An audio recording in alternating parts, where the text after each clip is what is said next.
WhatsApp, তোমরা সবাই কেমন আছো? এখন এসেছি আমরা একটু ঘুরতে। তো বাতাস কিছু দূর হাঁটা যায়।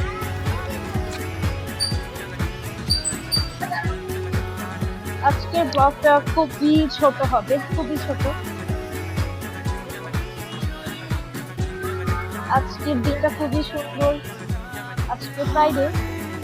চিন্তা করলাম একটা ছোট্টখাটো একটা ব্লগ তৈরি করার জন্য।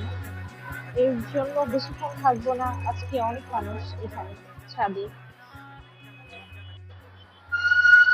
এইটা আমার অ্যাটলিস্ট সেকেন্ড ব্লগ, তাছাড়া করা হয় নাই। আজকে চিন্তা ভাবনা করলাম এটা যে করি।